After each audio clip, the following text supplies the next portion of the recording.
欢迎来到星星频道，请点击订阅并关注，获取最新资讯。杨紫暂别综艺2年，放弃小目标，自砍片酬，他图啥？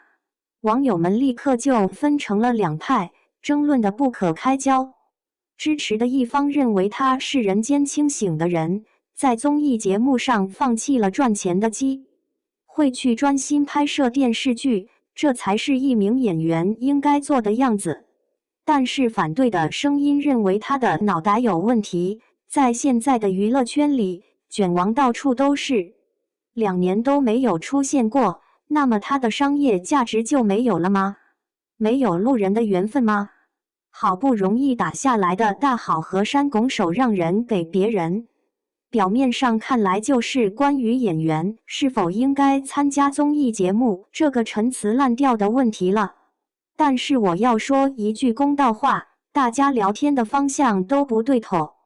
今天我要做的是一个坏蛋，说出杨紫没有说出来的一个词：暂别。休整都不是他在顶峰的时候进行了一场教科书式的战略撤退。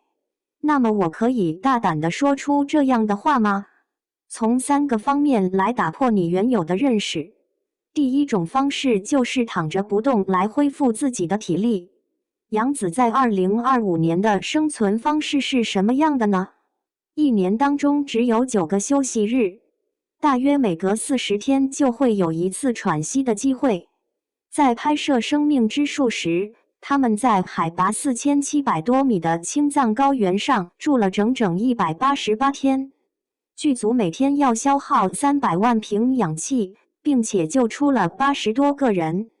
他在零下20摄氏度的情况下追逐着沙尘暴奔跑，跑完了之后就出现了缺氧的情况而晕倒了，血氧值曾经降到70左右。把普通人的身体放在那里不做事的话，大概3天就会进入重症监护室了。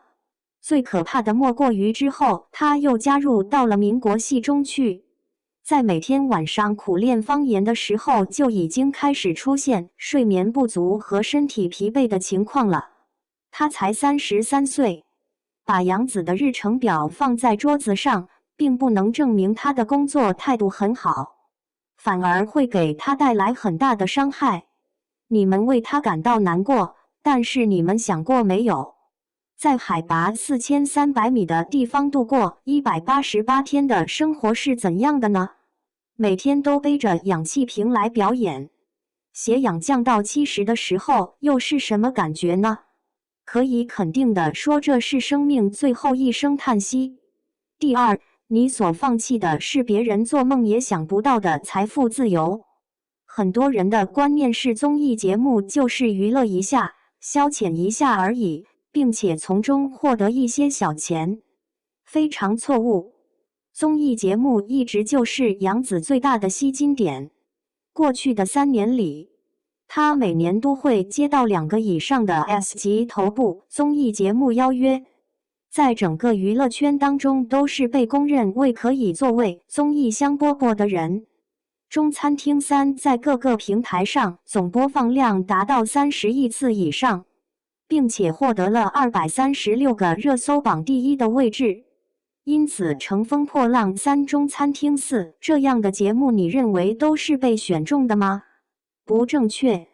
这些节目拿出了天价合同，在桌子上摆着钱来请他签字，但是他一一回绝了，并且说唱歌都不行，跳舞也不行，就拒绝了这份厚礼。网友感慨道，如果2年不参加综艺节目的话，那么就少挣一些小目标了。但是这并不是几个小目标就能解决的事情了，他已经明白过来。综艺节目所消费掉的是杨紫这个人本身，只有好的作品才会给到杨紫一个角色，那就是最低级也是最残忍的一种方式。一位30多岁的女演员在最风光的时候自己把银行卡给拔掉了，你会去做这件事吗？第3点就是最扎心的一条了，那就是她的人设在综艺节目上受到了打击。那么结论就是，杨紫在综艺节目上的表现力已经超过了她在影视作品中的表演能力。你认为她的综艺节目表现怎么样？很强，表情包漫天飞舞，各种梗都可以接上，简直就是国民级开心果。但是问题就在于此，你在综艺节目上开怀大笑，在短视频中进行接梗游戏，在热搜榜上被做成表情包之后，等到观众再次见到你穿古代衣服演悲剧情景时，脑海中浮现的第一印象会是什么呢？就是他的哈哈大笑，综艺节目里的呆萌表情包。所以他才说，演员要有一种神秘感，否则太综艺化了，就很难让观众带入角色。现在的杨紫主演的新剧评论区里，已经有不少人开始吐槽她的演技了，并且还觉得她在综艺节目中的表现比剧中人物更加抢眼。综艺节目过去可以用来制造话题，但是现在的她却成了演员们表演失误的地方。但是杨紫在绊脚石还没有把人绊倒的时候，就把她给推开了。现在的娱乐圈是什么样的呢？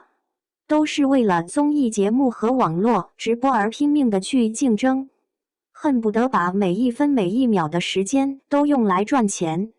拍戏敷衍色泽，在棚子里拿着高片酬来述台词。再说一下杨紫做了什么事情才算是愚蠢的事情？生命树原价是3000万元的片酬，但是他自己主动降到1200万元，并且把多余的那200万元全部用来邀请胡歌和梅婷这样的实力演员来出演。这就是账本上的数字吗？